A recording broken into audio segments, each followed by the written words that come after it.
시청자 여러분, 안녕하십니까? 2월 15일 월요일 JTBC 뉴스 아침엔 시작합니다. 서울 등 수도권 지역의 사회적 거리 두기가 오늘부터 2단계로, 비수도권 지역은 1.5단계로 한 단계씩 내려갑니다. 이에 따라 수도권의 식당과 카페, 노래방 등의 영업시간은 밤 9시에서 10시로 1시간 연장됩니다. 비수도권의 영업시간 제한은 완전히 풀립니다. 다만 5명 이상의 사적 모임 금지 조치는 직계 좀비 속의 가족 모임을 일부 허용하는 선에서 당분간 유지됩니다. 거리두기 단계는 이렇게 내려갔지만 종교시설과 병원 등에서의 집단 감염으로 수도권의 확진자 수가 2주 연속 늘어나는 등 재확산의 위험은 여전한 상황입니다.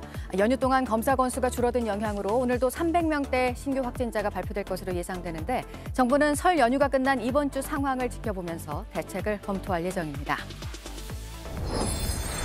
정부가 오늘 65세 이상 고령층에게 아스트라제네카 백신을 우선 접종할지 여부를 발표합니다.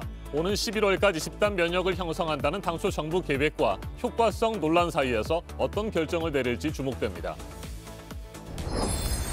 4차 재난지원금에 대한 논의가 어제 저녁 당정청 회의에서 있었습니다. 민주당은 코로나로 피해가 집중된 자영업자 등을 대상으로 선별 지급을 우선하고 전 국민 보편 지급은 코로나 진정 상황을 보면서 다시 논의하는 것으로 입장을 정했는데 4차 지원금 지급 규모를 3차 때보다 크게 늘리겠다는 방침이어서 정부와의 갈등이 이어질 것으로 보입니다.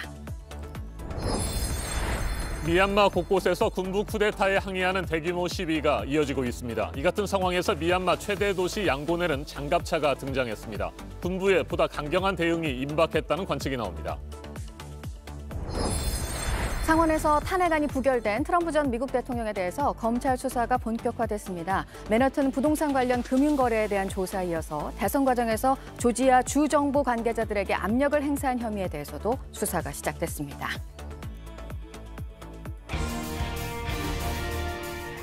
코로나19 3차 대유행으로 2달 넘게 이어져온 고강도 사회적 거리 두기가 오늘부터 조금 더 완화됩니다. 수도권은 2단계로, 비수도권은 1.5단계로 한 단계씩 내려갑니다. 이에 따라 일주일 전 비수도권에 이어 서울 등 수도권 지역에서도 식당과 카페, 노래방, 실내 체육시설의 영업시간 제한이 밤 9시에서 10시로 1시간 늦춰집니다. 영화관이나 PC방, 독서실, 대형마트 등의 영업시간 제한은 전국적으로 아예 완전히 풀립니다.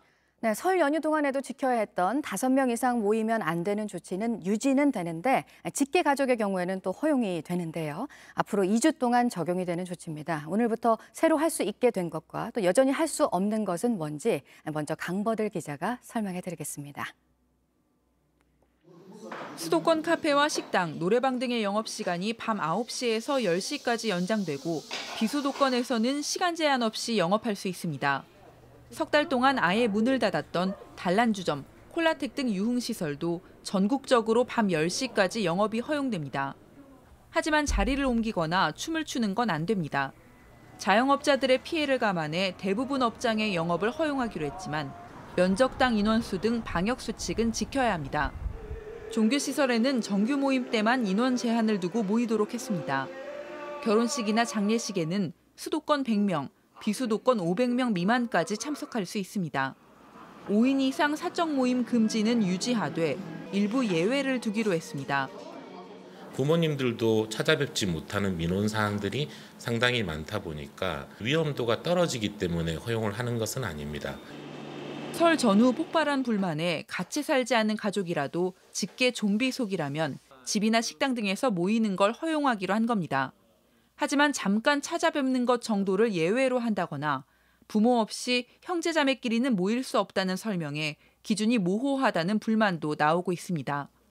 이번 조치는 우선 28일 밤 12시까지 적용됩니다. 정부는 그 사이 감염병 상황이 악화되면 조치를 다시 강화할 수 있다며 경각심을 풀지 말아달라고 당부했습니다. JTBC 강버들입니다. 사회적 거리 두기가 이처럼 한 단계씩 내려가고 식당과 카페 등의 영업시간 제한이 완화됐으니까 이제는 조금 안심해도 되는 상황일까? 방역당국은 결코 그렇지 않다는 입장입니다. 서울의 대형 병원 2곳에서 집단 감염 환자가 계속 발생하고 있고 많은 사람들이 이동하거나 함께 모였던 설 연휴가 끝나면서 재확산의 우려가 여전히 높기 때문입니다. 이 같은 상황에서 오늘 0시 기준 신규 확진자 수는 사흘 연속 300명대를 이어갈 것으로 보입니다. 어젯밤 9시까지 326명이 새롭게 확진 판정을 받았습니다. 안태웅 기자가 보도합니다. 700여 병상 규모의 순천향대학교 서울병원입니다. 지난 12일 첫 확진자가 나오기 시작해 정부가 어제 발표한 누적 확진자는 총 56명입니다. 환자 28명, 종사자 8명, 보호자 8명과 간병인 12명입니다. 제 뒤로 보이는 본관 건물 7층에서 9층까지 이용자들 사이에서 확진자가 많이 나왔습니다.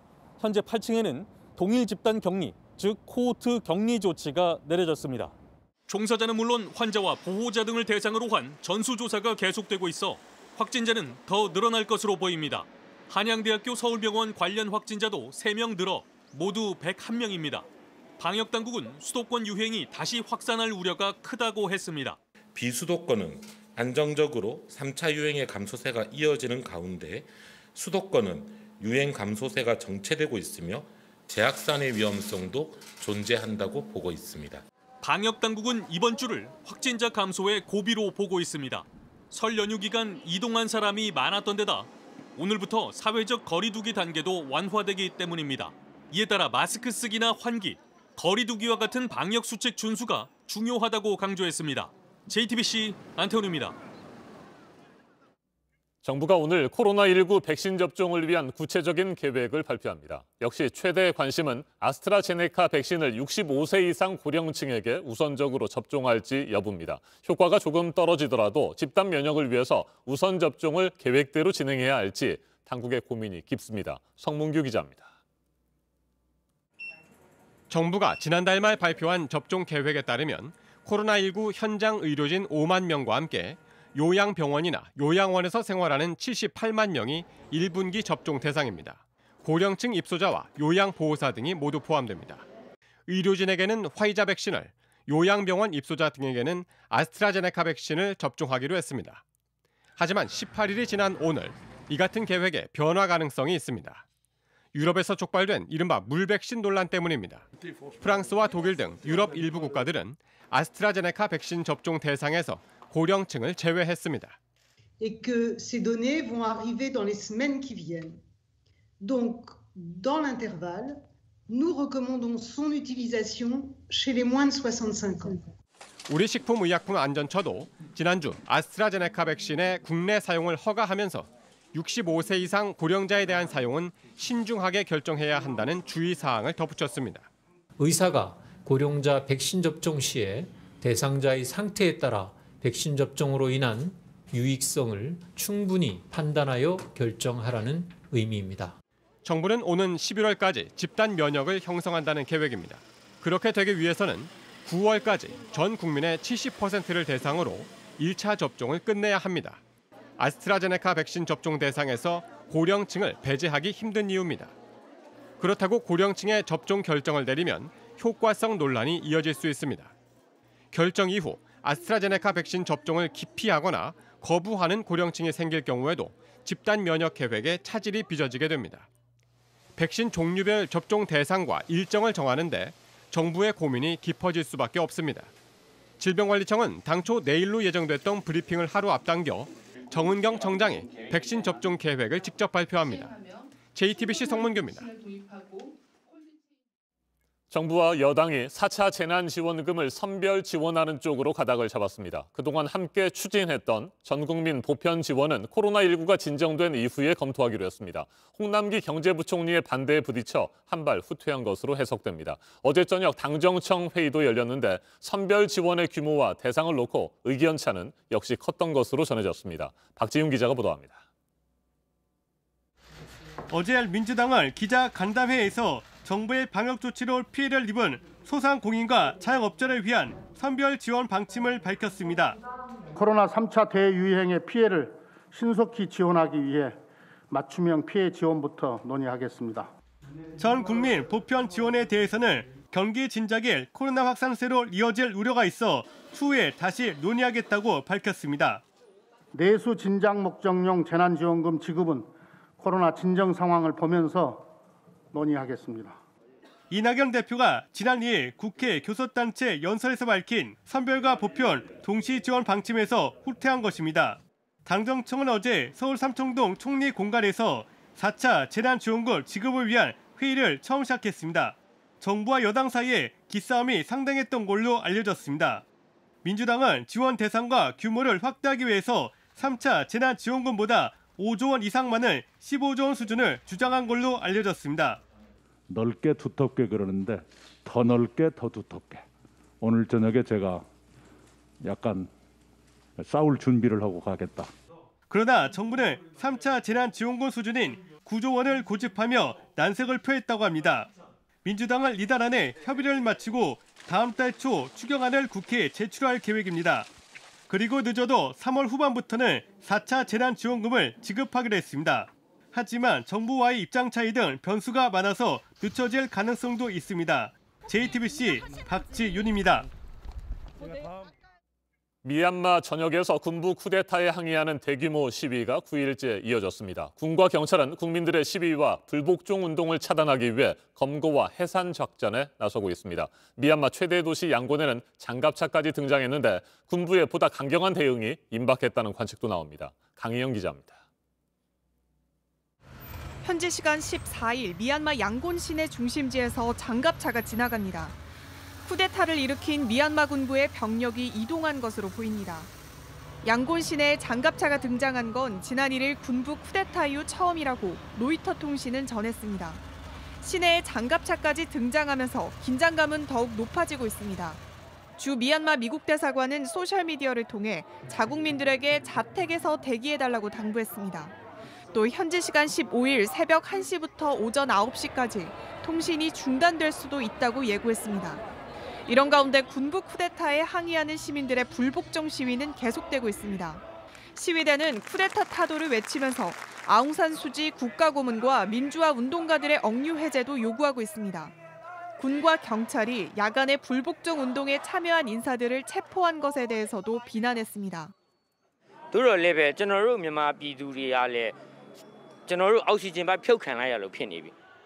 쿠데타에 항의하는 공무원들은 업무 복귀를 거부하고 철도 노동자들은 시위에 참여하고 있다고 현지 언론은 전했습니다.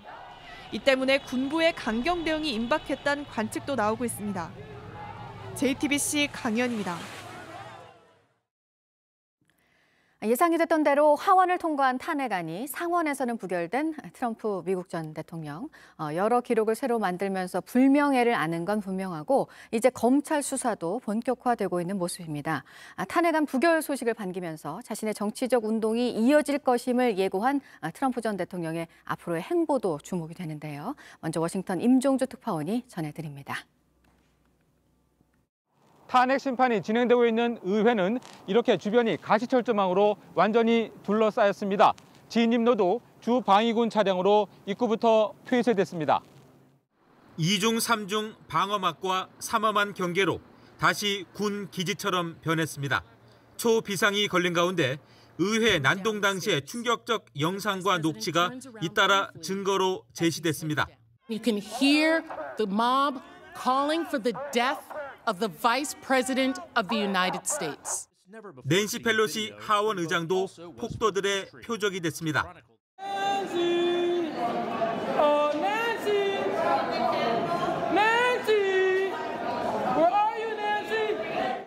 Donald Trump, over many months, cultivated violence. He fanned the flame of violence, and it worked. 반란 선동 혐의에 대한 탄핵안은 그러나 상원 문턱을 넘지 못했습니다. The yeas are 57, the nays are 43. 공화당 이탈표는 7표, 가결에는 10표 모자랐습니다. 트럼프 전 대통령에 대한 2차례 탄핵 시도는 이로써 모두 무의로 돌아갔습니다. 트럼프 전 대통령은 자신의 정치적 운동이 이제 막 시작했을 뿐이라며 반격을 예고했습니다. 민주당 내부에선 재출마 봉쇄를 위한 여러 대안이 검토되고 있습니다. 검찰 수사도 진행되고 있어 2차 격돌은 불가피해 보입니다. 워싱턴에서 JTBC 임종주입니다. 네, 이 트럼프 전 대통령이 내년 선거부터 역할을 할 것이라는 이야기도 전해졌는데요. 하지만 당장은 검찰 수사부터 받아야 할 처지입니다. 부동산 금융거래에 대해서도 또 선거 관련 압력을 행사했다는 의혹에 대해서도 조사가 시작이 된 상황입니다. 이 소식은 김필규 특파원이 보도합니다. 트럼프 전 대통령에 대한 탄핵이 무산된 뒤 측근인 린지 그레이엄 상원의원이 인터뷰를 했습니다. Yeah, I spoke to him last night. He was grateful to his lawyers. He appreciated the help that all of us provided. 그가 당장 다음 선거부터 역할을 할 거라고도 했습니다. He's excited about 2022, and I'm going to go down to talk with him next week, play a little golf in Florida. And I said, Mr. President, this MAGA movement needs to continue. 하지만 당장은 검찰 기소에 대비해야 하는 상황입니다. 뉴욕타임스는 조지아주 풀턴 카운티 지검이 트럼프 전 대통령에 대한 본격적인 수사에 들어갔다고 보도했습니다. 조지아주 국무장관에게 전화해 대선 결과를 뒤집으라고 위협한 혐의입니다. 부재자 투표를 무효로 해달라고 압력을 넣은 그레이엄 의원도 수사 대상이라고 했습니다.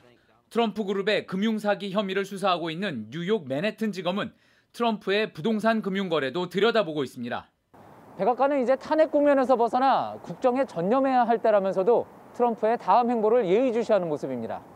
바이든 대통령은 성명을 내고 트럼프에게 제기된 혐의의 본질은 논쟁의 여지가 없다며 민주주의를 지키기 위해 방심해서는 안 된다고 밝혔습니다. 워싱턴에서 JTBC 김필규입니다. 인도에서 히말라야 산맥 빙하가 녹아 떨어지면서 200여 명이 사망하거나 실종됐다는 소식 지난주에 전해드렸었는데요. 죽은 물고기로 뒤덮인 바닷가, 또 폭설이 내린 사막을 포함해서 뜨거워진 지구의 경고의 목소리가 곳곳에서 들리고 있습니다. 신진 기자가 전해드립니다. 정어리 사체가 쌓이기 시작했습니다. 칠레의 한 바닷가가 죽은 물고기로 뒤덮인 겁니다.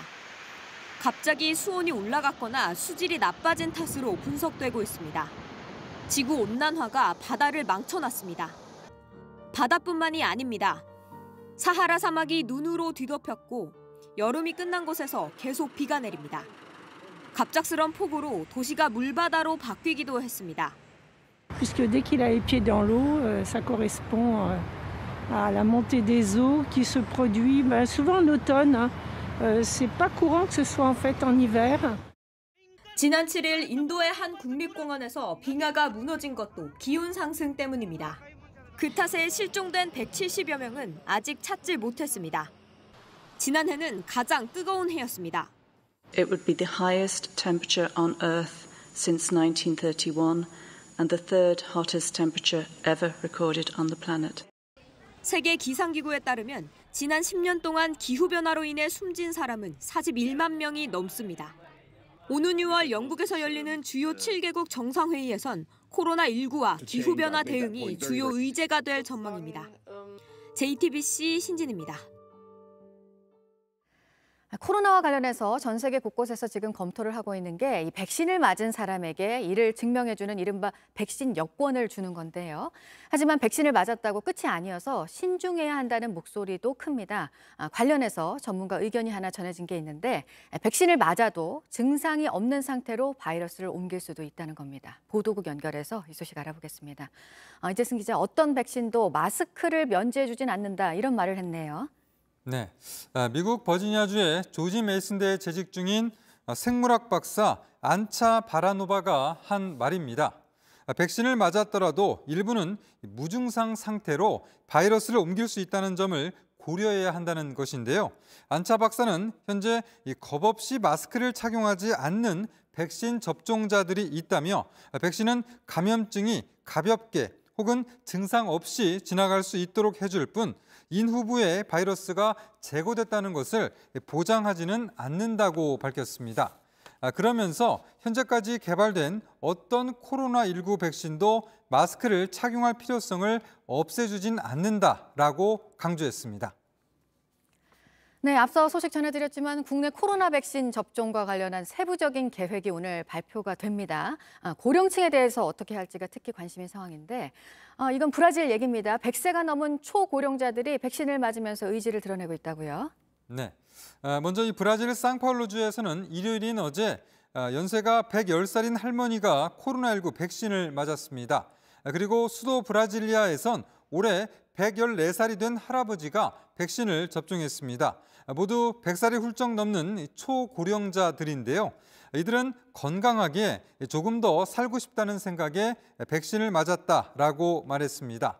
보건당국은 이 할머니와 할아버지가 과거 스페인 독감에 이어서 코로나19를 이겨내겠다는 의지가 강하다라고 전했습니다. 브라질에서는 지난달 17일부터 중국 시노백과 영국 아스트라제네카 백신 접종이 이뤄지고 있습니다. 그러나 백신 부족 사태가 점점 심각해지는 모습인데요. 앞서 지난 12일 지방정부들은 보건부의 연내 전국민 접종 계획을 못 믿겠다라면서 백신 확보를 위해서 의회 협조 요청을 했습니다. 브라질 인구 2억 1천여 명 가운데 백신 접종자는 현재 503만여 명입니다. 지금까지 아침엔 지금 JTBC 이재승입니다. 이번에는 오늘 아침 체크해봐야 할 뉴스들을 분야별로 살펴보겠습니다. 먼저 정치 분야입니다. 4월 7일 재보궐선거가 50여일 앞으로 다가온 가운데 더불어민주당의 박영선, 우상호 서울시장 예비후보가 오늘 처음으로 TV토론에서 맞붙습니다. 오는 25일까지 모두 3차례 TV토론이 진행되고 26일부터 나흘 동안 경선 투표가 실시됩니다. 한편 오늘로 예정됐던 안철수 국민의당 대표와 금태섭 전 의원의 제3지대 TV토론은 무산됐습니다. 토론 횟수와 방식 등을 놓고 막판까지 의견 조율이 이루어지지 않은 것으로 전해졌습니다. 한미 군 당국이 전반기 연합훈련을 다음 달 8일부터 실시하는 방안을 적극 검토하고 있는 것으로 알려졌습니다. 1부와 2부로 나눠 총 9일 동안 진행하고 지난해와 마찬가지로 컴퓨터 시뮬레이션 방식으로 훈련을 실시할 것으로 보입니다. 일을 하거나 구직 활동을 하지 않고 쉰 20, 30대가 지난달에 역대 가장 많았습니다. 74만여 명으로 1년 전과 비교를 하면 30%가 넘게 늘었습니다. 지난달 쉰 전체 인원 가운데 20, 30대 비중은 4명 가운데 1명 이상이었는데요. 정부는 다음 달까지 청년 고용 대책을 마련할 계획입니다. 만기 40년의 주택담보대출 상품이 올해 안에 나오는데요. 청년과 신혼부부에 우선 도입이 됩니다. 보금자리론을 포함해서 현재 운영되고 있는 다른 정책금융상품들과 이용 자격은 같을 것으로 보입니다. 새 임대차 보호법이 시행된 지난해 8월 이후 6개월 동안 서울 아파트의 전월세 거래 가운데 반전세처럼 월세를 낀 거래가 늘어난 것으로 나타났는데요. 전체 임대차 거래의 33%가량으로 임대차법 시행 직전의 6개월에 비해서 5%포인트 가까이 늘었습니다. 계속해서 사회 분야 뉴스입니다. 강원도 강릉에서 아프리카 돼지열병에 걸린 야생 멧돼지가 처음으로 발견됐습니다. 지난 11일 사천면의 한 야산에서 잡힌 야생 멧돼지가 확진 판정을 받았습니다. 이로써 강원도의 아프리카 돼지열병 감염 사례는 9개 시군에서 모두 579건으로 늘었습니다. 경기도 이천의 산란개 농장 2곳에서는 고병원성 조류 인플루엔자가 잇따라 확진됐습니다. 지금까지 국내에서 고병원성 AI가 발생한 농장은 모두 95곳으로 늘었습니다. 오늘 전국적으로 일제 소독이 실시됩니다. 아프리카 남수단에 파견된 한비 부대 소속 부사관 1명이 코로나19 확진 판정을 받았습니다. 최근 부대 밖에서 임무를 마치고 돌아온 뒤 양성 판정을 받았는데 함께 임무를 수행했던 다른 장병들은 음성으로 알려졌습니다. 해외에 파견된 한국군 중에서는 4번째 확진자입니다. 강원도의 국도와 지방도를 팔자 형태로 연결한 관광도로가 만들어지는데요. 구간별 체류 시간을 1박 2일로 설정해서 모두 돌아보면 13박 14일의 여행 코스입니다. 올해부터 경관 개선 사업과 홍보 등이 진행이 될 예정입니다. 산불을 막기 위해서 전국 국립공원의 일부 탐방로가 오늘부터 통제가 됩니다. 설악산 오색에서 대청봉 등 104개 구간은 입산이 전면 통제가 됩니다. 석 달 동안 시행됩니다. 오늘부터 거리두기 단계가 내려가면서 그동안 창가 좌석만 판매가 됐던 열차 승차권도 통로 좌석까지 발매가 다시 시작이 됩니다. 정기 승차권도 다시 사용할 수 있습니다. 하지만 입석 운영은 계속 중단이고 관광 열차도 운행되지 않습니다. 세월호 참사 당시 구조 업무를 소홀히 한 혐의를 받고 있는 김석균 전 해경청장을 비롯한 당시 해경지휘부에 대해서 1심 선고가 오늘 나옵니다. 지난해 2월 11명이 불구속 기소됐습니다. 검찰은 김 전 청장에게 금고 5년을 부여했습니다. 코로나로 그동안 금지가 됐던 군 장병의 휴가가 오늘부터 다시 가능해집니다. 복귀할 때는 모두 진단검사를 받아야 합니다. 외박과 면회는 통제가 됩니다. 기존 코로나 바이러스보다 전파력이 더 센 변이 바이러스 감염 사례가 국내에서 계속 확인이 되면서 정부가 입국자 관리 대책을 강화하고 있습니다. 오늘부터는 모든 격리 면제자에 대해서도 입국 직후 임시생활시설에서 검사를 받고 5에서 7일 이내에 유전자 증폭 검사 음성 확인서를 제출하도록 규정이 바뀝니다. 분야별 뉴스들 체크해드렸습니다. 한 주의 시작인 오늘 아침은 전국이 흐리지만 오후부터 차츰 맑아지겠습니다. 중부지방과 호남을 중심으로 오전까지 5mm 안팎의 비가 내리다가 낮부터 개겠습니다. 경상도에는 짙은 안개가 낀 곳이 있어서 교통안전에 주의하셔야겠습니다. 서울을 비롯한 수도권과 충남, 전북, 대구에서는 초미세먼지 농도 나쁨 수준을 보이고 있습니다. 낮부터 찬바람이 불면서 점차 해소되겠습니다. 기온도 점차 내려가겠습니다. 내일 아침 기온이 오늘보다 10도 넘게 떨어지면서 서울은 영하 6도에 머물겠고 전국에서 1에서 3cm의 눈이 쌓이거나 비가 내리는 곳이 있겠습니다. 현재 기온은 서울 5도, 대전과 전주 6도, 부산 10도로 어제보다 2도에서 5도가량 높습니다. 낮 최고 기온은 서울과 춘천 3도, 광주 7도, 대구 9도로 어제보다 3도에서 크게는 10도가량 낮겠습니다.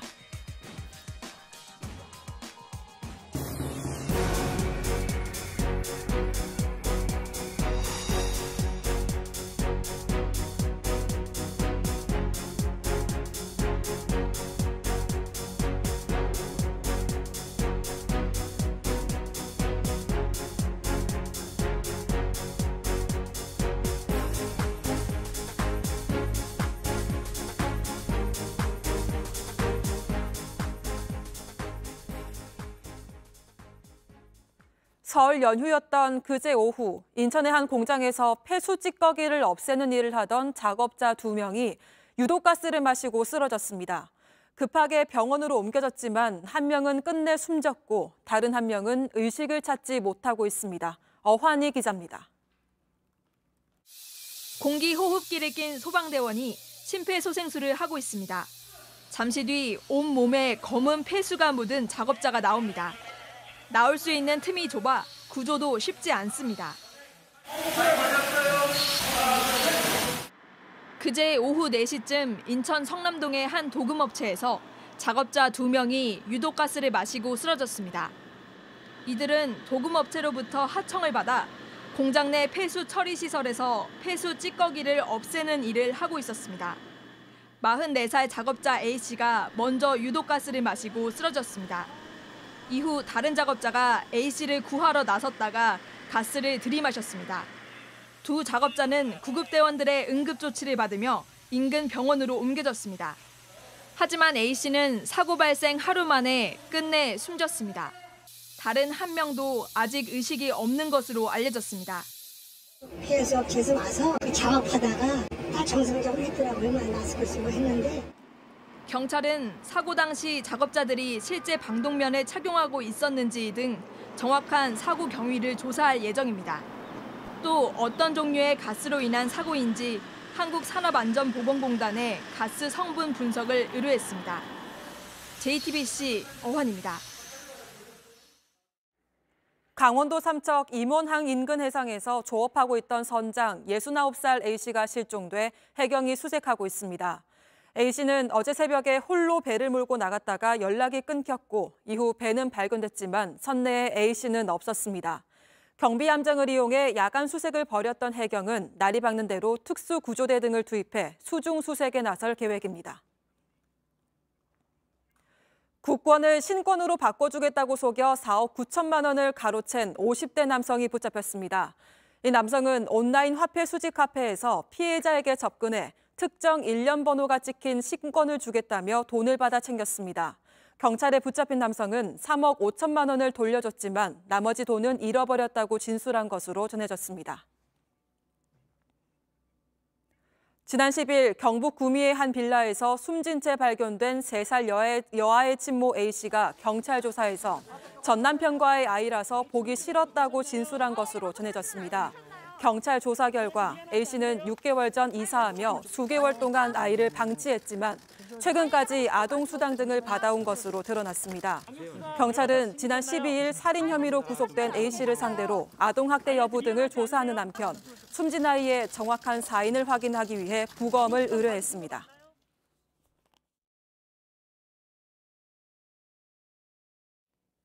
아침엔 세계 시간입니다. 미국이 사우디아라비아 주도 연합군과 전쟁 중인 예멘 후티 반군을 테러 조직 명단에서 뺐습니다. 현지 시간 16일부터 테러 조직 지정 철회 효과가 발생합니다. 전통적인 우방이자 동맹인 미국과 사우디의 관계가 급속도로 냉각되고 있다는 분석이 나옵니다. 지난 14일 사우디아라비아 아부하 공항을 공격한 예멘 후티 반군의 무장 드론 2대가 사우디 주도 연합군에 의해 격추됐습니다. 지난 10일에도 후티 반군은 무장 드론을 이용해 사우디를 공격했습니다. 아부하 공항에 있던 항공기에서 불이 났습니다. 지난해 말에는 예멘 남부 아덴 공항에서 후티 반군의 소행으로 추정되는 폭발이 일어나 최소 26명이 목숨을 잃었습니다. 당시 미국 트럼프 행정부는 폭발 사건의 책임을 물어 후티 반군을 테러 조직으로 지정했습니다. 하지만 바이든 대통령은 취임 한 달 만에 후티 반군에 대한 테러 조직 지정을 철회했습니다. 지나친 제재로 예멘 국민들에 대한 인도적 지원이 어려워질 수 있다는 겁니다. 바이든 행정부는 7년째 계속되고 있는 예멘 내전에서 사우디 주도 연합군의 무차별적인 공격으로 예멘 국민들의 인권이 심각하게 침해되고 있다고 지적했습니다. 그러면서 사우디에 무기를 판매해왔던 미국의 지원을 모두 중단한다고 밝혔습니다. 예멘 내전이 사실상 사우디와 이란의 대리전으로 흐르면서 후티 반군의 뒤에 이란이 있는 상황인데 미국의 이 같은 결정이 단순히 인권 문제 때문만은 아니라는 분석도 나옵니다. 바이든 대통령의 말 직접 들어보시겠습니다. This war has to end. And to underscore our commitment, we are ending all American support for offensive operations in the war in Yemen, including relevant arms sales. 이 같은 상황에서 3년 가까이 수감됐던 사우디 여성 인권운동가 루자인 아라스룰이 지난 10일 석방됐습니다. 오는 3월 중에 석방될 것으로 예상됐는데 그보다도 훨씬 더 빨리 풀려난 겁니다. 바이든 행정부가 사우디의 인권 문제에 대한 압박을 강화하고 미국과 사우디의 관계를 다시 평가하겠다고 나선 것이 조기 석방의 배경이 됐다는 분석이 나옵니다. 아라스룰의 가족들 역시 미국의 압박 덕분에 아라스룰이 빨리 풀려날 수 있었다고 말했습니다. 들어보시겠습니다.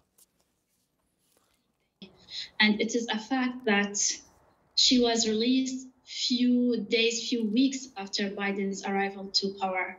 So, and I have to say, yes, without international pressure, we cannot obtain something. 인권 문제를 둘러싸고 긴장이 고조되고 있는 미국과 사우디아라비아의 관계 변화. 그리고 그에 따른 중동 정세를 전문가와 좀 더 자세하게 짚어보겠습니다. 박현도 명지대 중동문제연구소 교수 전화로 연결되었습니다. 교수님 안녕하십니까? 네, 안녕하십니까? 네, 미국 바이든 행정부가 중동의 전통적인 우방 사우디와 거리 두기를 하는 모양새입니다. 인권 문제가 주로 얘기되고 있는데 그 밖에도 다른 이유들이 더 있을까요? 역시 그 무엇보다도 이란과의 그 관계 속인데요. 사우디아라비아는 이란이 어떻게 해서든지 핵무장이라든지 핵개발하는 것을 막으려고 하는 입장이고, 바이든 행정부는 합리적인 방안 안에서 이란의 그 핵으로 가는 길을 막고자 하는데 그 둘이 방법은 사실은 궁극적으로는 같아요. 그런데 가는 방법이 다르거든요.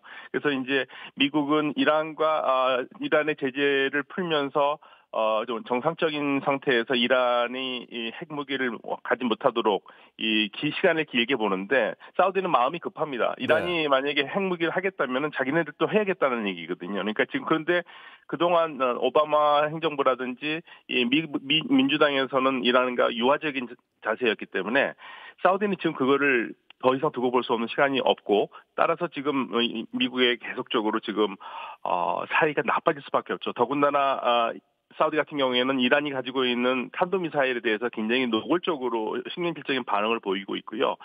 심지어는 탄도미사일을 막기 위해서 사우디도 지금 중국과 거래를 하고 있다는 보도가 나오고 있어요. 그래서 이런저런 지금 보이지 않는 손들이 작용하면서 미국과 사우디의 관계가 트럼프 시대 때보다는 확실히 나빠지고 있는 것은 사실입니다. 네, 앞으로 미국과 사우디의 관계 변화, 이란 핵협정 복귀 문제 등 향후 중동 정세에도 상당한 영향을 미칠 것으로 예상할 수 있을 것 같습니다. 어떻게 전망하세요? 네, 미국이 새로운 행정부가 정확하게 외교 정책의 두 가지를 얘기했죠. 민주주의와 인권을 얘기했고요.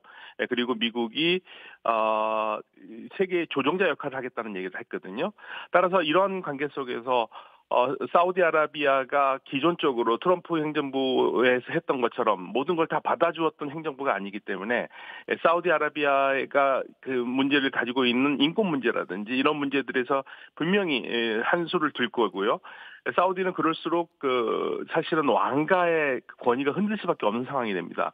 그러니까 이런 상황들 때문에 사우디아라비아로서는 바이든 행정부가 굉장히 굉장히 뭐라 그럴까요? 불편한데 이것을 이기기 위해서 지금 주변 국가들과 얘기를 하고 있거든요. GCC라든지 이스라엘. 그런데 결국 궁극적으로 이스라엘도 미국에 대해서 이란과 미국이 가까이 가는 것을 싫어하면서도 미국이 결정하면 어떻게 할 수밖에 없는 상황이기 때문에 궁극적으로 바이든 행정부가 앞으로 남은 기간 동안 이란과의 핵협정 간다면은 이란과 사우디의 관계는 이란과 사우디 또 미국과 사우디 관계는 좋아질 가능성은 별로 없을 것 같습니다. 알겠습니다. 여기까지 듣겠습니다. 박현도 명지대 중동문제연구소 교수였습니다. 바이든 행정부가 사우디 인권 문제에 대한 압박의 일환으로 사우디 언론인 카슈크지 살해 사건에 대한 기밀을 공개하겠다고 밝힌 것도 주목됩니다. 미국 정치 전문지 폴리티코는 미국이 카슈크지 사건의 배후로 빈살만 사우디 왕세자를 직접 지명할 가능성을 시사한 것이라며 사우디 왕실이 큰 부담을 느끼고 있다고 분석했습니다. 1945년 이후 75년 넘게 동맹을 유지해온 미국과 사우디가 앞으로 새로운 관계를 어떻게 설정하게 될지 관심이 모아지고 있습니다. 지금까지 아침엔 세계였습니다.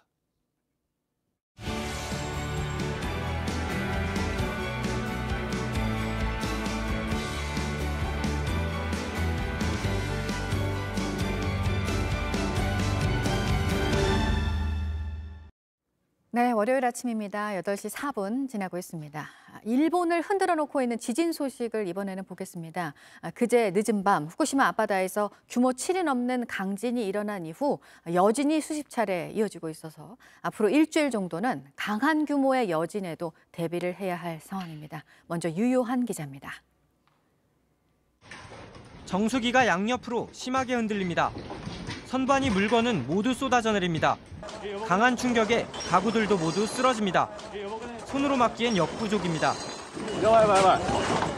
한 기숙사에선 선반이 무너지지 않도록 다 같이 몸으로 누르기도 합니다.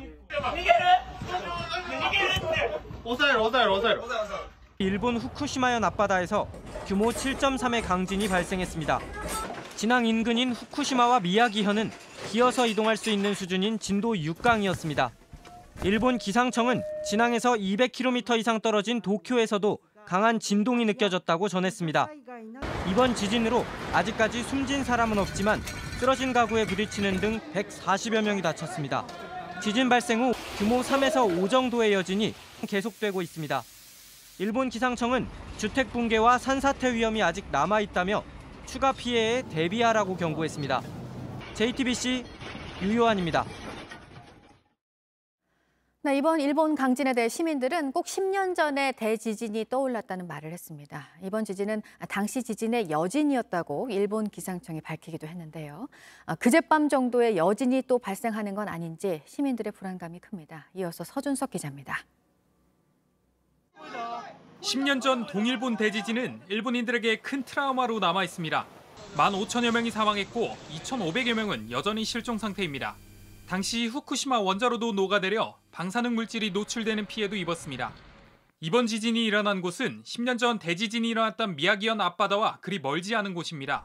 후쿠시마 인근에서는 동일본 대지진 이후 가장 큰 지진입니다. 10년 전 기억이 주민들을 더 불안하게 했습니다.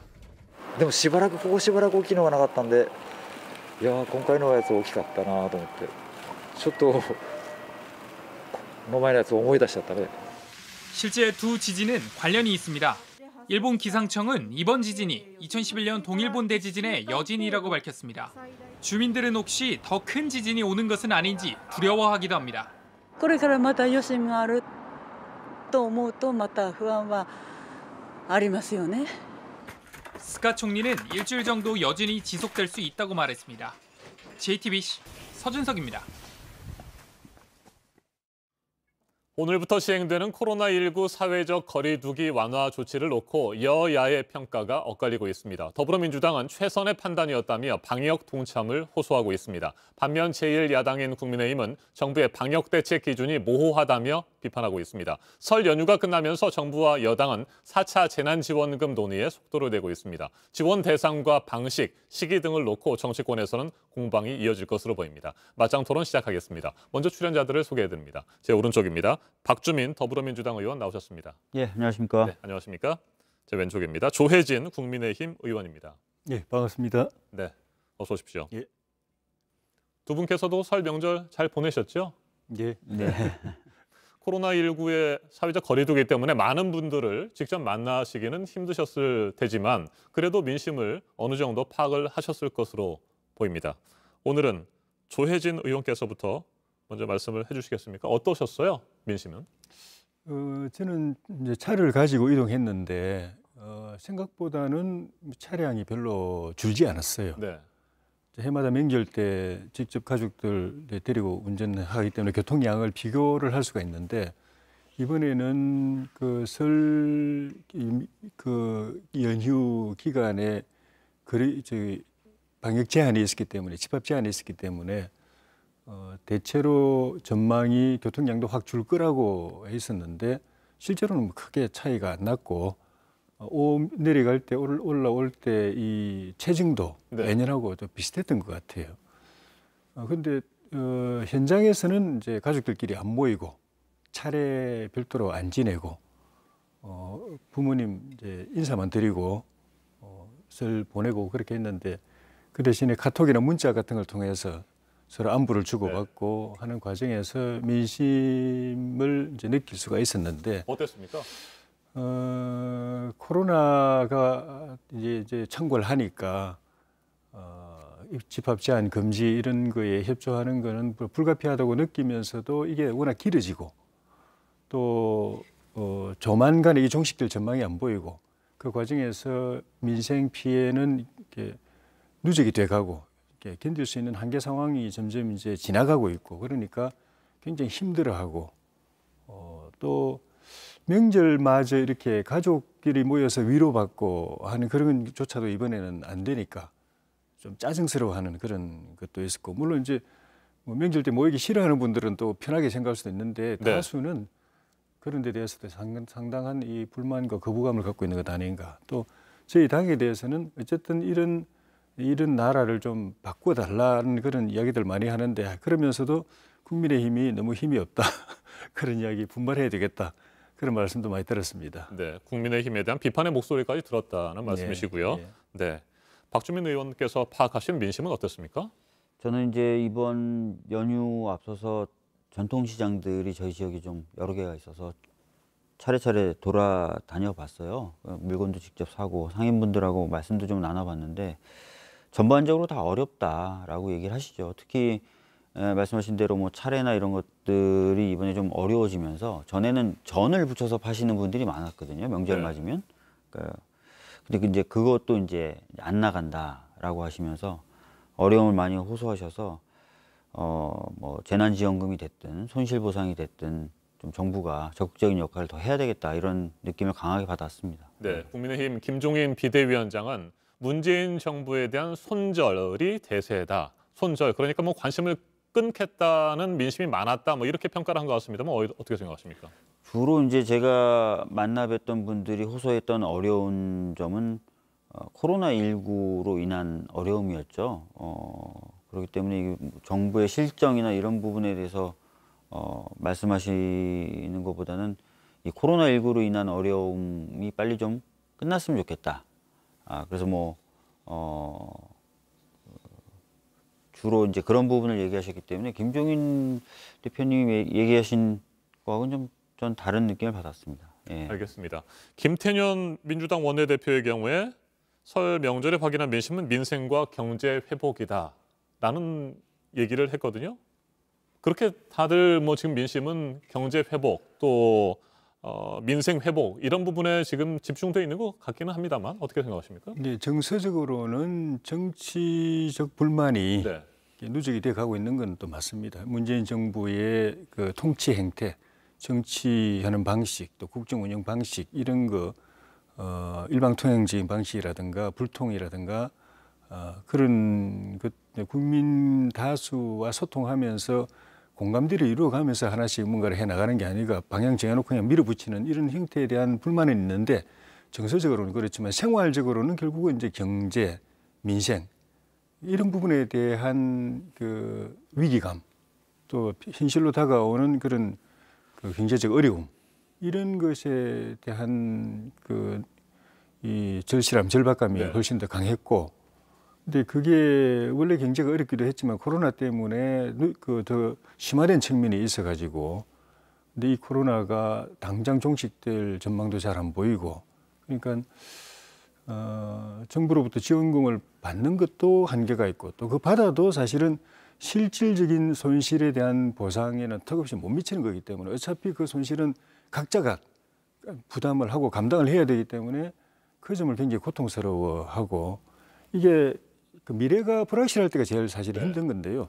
괴로워도 고통스러워도 이게 올해 안에 끝난다, 1년 안에 끝난다, 1년 반 안에 끝난다 그러면 그거 맞춰서 계획을 세워서 참을 수가 있고 내핍을 할 수가 있는데, 그게 안 보이는 것을 굉장히 힘들어하는 것 같았습니다. 네. 민생의 어려움, 뭐 두 분이 말씀을 하신 것처럼 모든 국민들이 공감하고 있고 정말 영세 자영업자라든지 소상공인들 어려움이 굉장히 큽니다. 이 때문에 정부는 방역과 민생 경제 뭐 두 마리의 토끼를 다 잡기 위해서 쉽지는 않습니다만 사회적 거리 두기를 오늘부터 한 단계씩 내렸습니다. 이에 대해서 국민의힘에서는 방역 대책의 기준이 모호하다 이렇게 평가를 했습니다.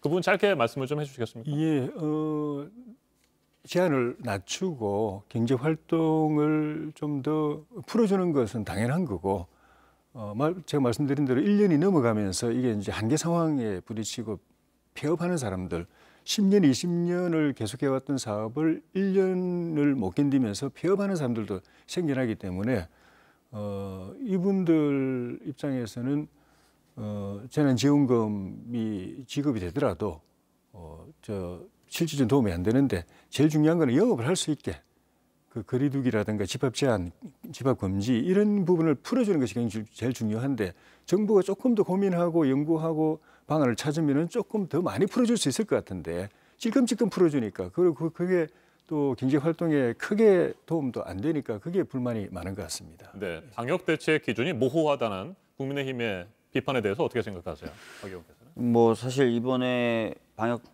기준을 좀 완화하면서 이제 국민의힘 쪽에서는 대표적으로 얘기하는 게 이제 5인 이상 집합 금지는 유지하되 직계 좀비석이 참여하는 모임은 가능하고 그 외에 또 가족 모임은 좀 안 된다. 뭐 이런 것에 대해서 아니 왜 부모가 있으면 되고 형제자매끼리는 안 되냐, 뭐 이런 논평을 내셨던 것 같아요. 근데 지금 어떻게든 그 코로나19 확산을 좀 막고 발생자 숫자를 좀 줄여야만 일반적인 그리고 일상적인 경제 활동으로 다시 복귀를 할 수 있지 않습니까? 그러기 위해서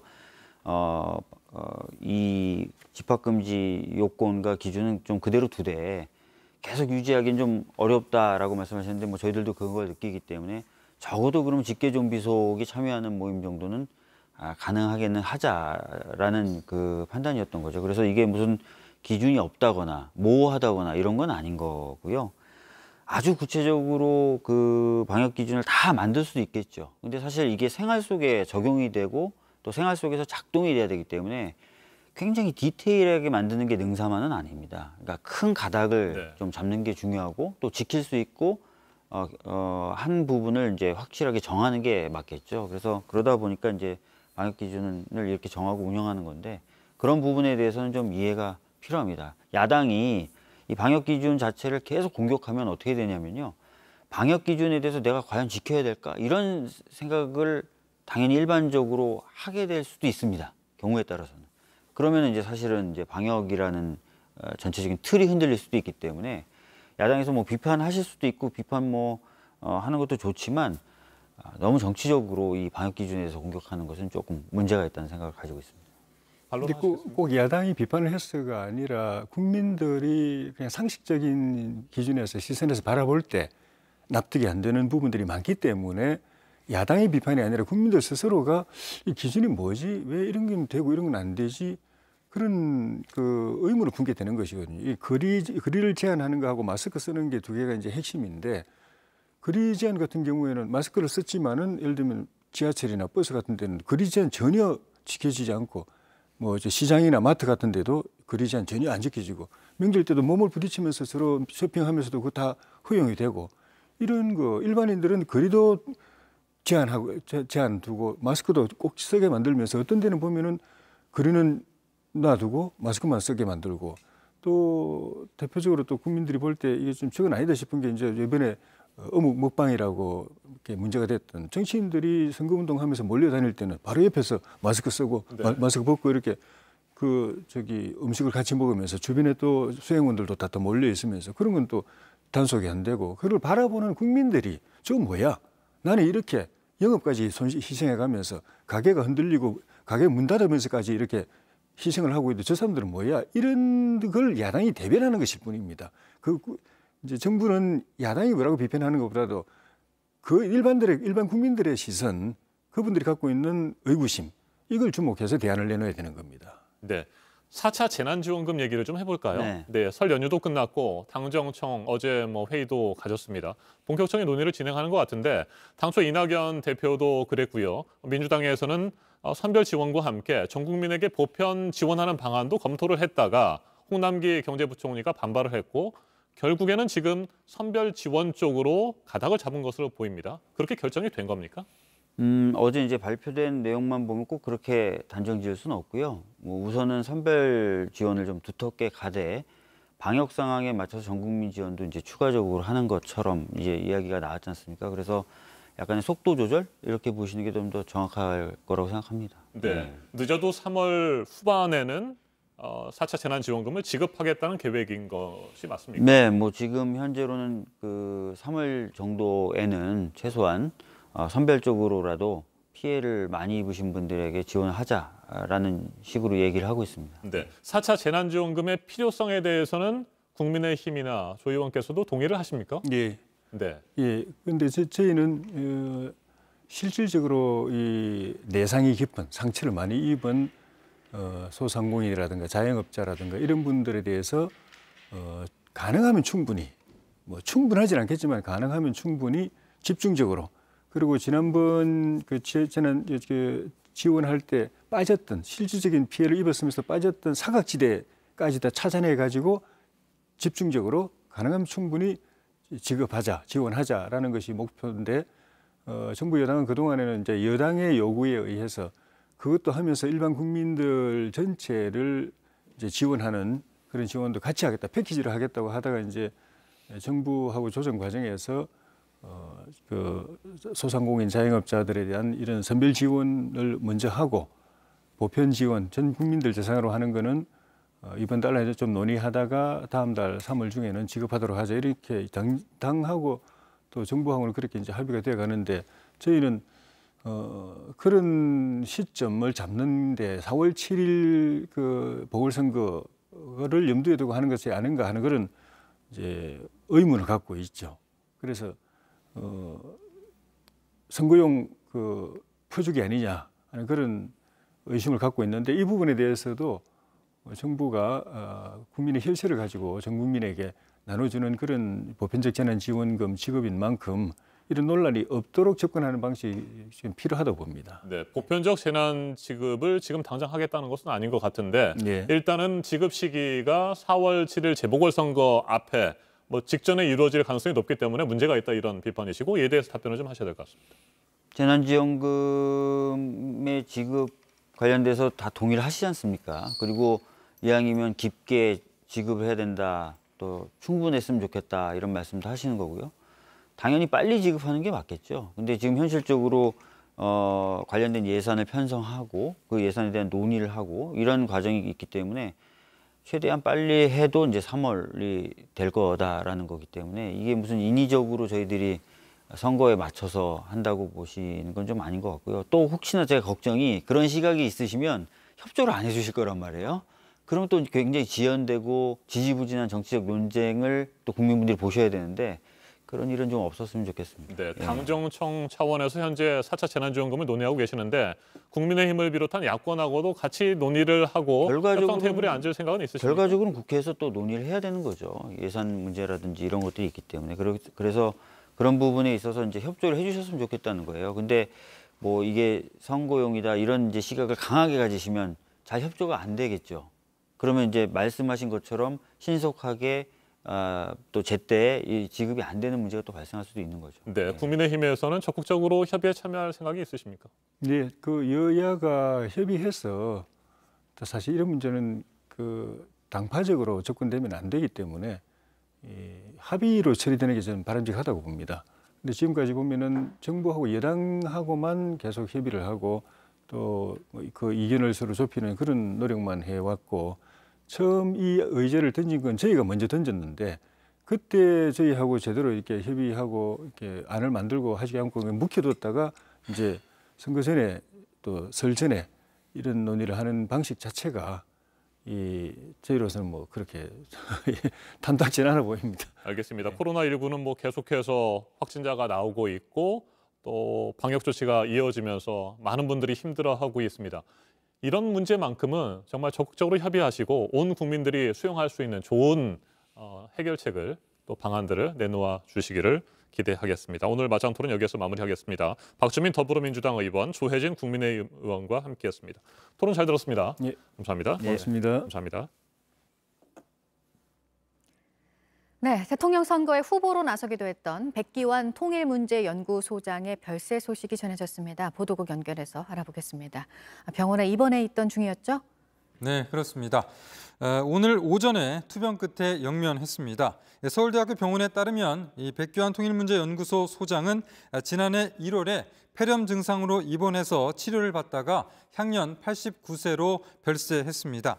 1932년 황해도에서 태어난 백 소장은 1964년 한일회담 반대운동에 참여한 뒤 군사 독재 정권 시절에 민주화 운동에 앞장섰습니다. 1974년 긴급조치 1호의 첫 위반자로 옥고를 치렀고 민중가요 이물리한 행진곡 노랫말에 모태가 된 장편시 맷비나리의 원작자이기도 합니다. 이어서 인천과 섬 지역을 오가는 11개 항로 가운데 백령도와 연평도 등 7개 항로를 오가는 여객선 9척에 발이 묶였다는 소식입니다. 풍랑주의보가 내려진 인천 먼바다에는 현재 최대 3m의 파도가 일고 초속 17m의 강한 바람이 부는 곳이 있습니다. 현재 운항이 통제된 7개 항로 외에 강화도와 영종도에서 출발하는 내륙에서 가까운 4개 항로의 여객선은 현재 정상 운항하고 있습니다. 네, 그리고 미국 뉴욕 지하철에서 강력 범죄가 잇따르고 있다고요? 네, 뉴욕 지하철에선 최근 4명이 흉기 공격을 받았고 이 중에 2명이 숨졌습니다. 먼저 지난주 금요일 밤 뉴욕 퀸스행 지하철 차량에서 노숙자 남성이 숨진 채 발견됐는데 피해자의 목과 상반신엔 흉기로 인한 상처가 남아 있었습니다. 2시간 뒤에 이번엔 맨해튼의 한 역에서 40대 여성 노숙자가 숨진 채 발견됐습니다. 이 밖에도 60대와 40대 남성 노숙자가 흉기로 공격을 받았습니다. 경찰은 24시간 이내에 잇따라 발생한 4건의 범행이 동일인에 의한 것으로 보고 있습니다. 뉴욕포스트는 용의자가 체포됐다고 보도했는데 용의자의 신원과 범죄 동기 등은 확인되지 않았습니다. 뉴욕 지하철은 코로나19 사태 이후에 강력 범죄가 늘고 있는데요. 열차 승객이 예전에 30% 수준으로 줄고 지하철역 내부도 한산해진 것이 범죄 발생을 늘렸다고 경찰은 분석했습니다. 지금까지 아침엔 지금 JTBC 이재승입니다. 오늘은 전국이 흐리고 중부지방을 중심으로 비가 조금 내린 뒤에 낮부터 개겠습니다. 초미세먼지는 수도권과 충남, 전북, 대구에서 나쁨 수준을 보이다가 오후에 찬바람이 불면서 차츰 깨끗해지겠습니다. 낮 최고 기온은 서울과 춘천 3도, 광주 7도, 대구 9도로 어제보다 3도에서 크게는 10도가량 낮겠습니다. 내일은 서울의 아침 기온이 영하 6도까지 떨어지는 등 크게 추워지겠고 곳곳에서 눈이나 비가 내리겠습니다. 아침엔 뉴스워치, 오늘 하루 관심을 가지고 지켜봐야 할, 기억해야 할 뉴스 끝으로 정리해드립니다. 서울 등 수도권 지역의 사회적 거리 두기가 오늘부터 2단계로, 비수도권 지역은 1.5단계로 한 단계씩 내려갑니다. 이에 따라 수도권의 식당과 카페, 노래방 등의 영업시간은 밤 9시에서 10시로 1시간 연장됩니다. 비수도권의 영업시간 제한은 완전히 풀립니다. 다만 5명 이상의 사적 모임 금지 조치는 직계 좀비 속의 가족 모임을 일부 허용하는 선에서 당분간 유지됩니다. 연휴 동안 검사 건수가 줄어든 영향으로 오늘도 300명대 확진자가 발표될 것으로 예상되는 가운데 정부는 설 연휴가 끝나고 거리 두기 완화 조치도 반영이 될 이번 주 상황을 보고 대책을 검토할 예정입니다. 확진자가 2주 연속 늘어난 수도권에서는 종교시설과 병원에서의 집단 감염 등으로 재확산의 위험이 여전한 상황입니다. 정부가 오늘 65세 이상 고령층에게 아스트라제네카 백신을 우선 접종할지 여부를 발표합니다. 오는 11월까지 집단 면역을 형성한다는 당초 정부 계획과 효과성 논란 사이에서 어떤 결정을 내릴지 주목됩니다. 4차 재난지원금에 대해 민주당이 피해 계층에 먼저 선별 지급을 하고 전 국민 보편 지급은 코로나 진정 상황을 보면서 다시 논의하기로 했습니다. 3차 때보다 지급 규모를 늘리겠다는 입장이어서 정부와의 갈등이 이어질 것으로 보입니다. 오늘 전해드릴 소식은 여기까지입니다. 이상으로 JTBC 뉴스 아침엔 월요일 순서 모두 마치겠습니다. 건강한 하루 보내시기 바랍니다. 고맙습니다.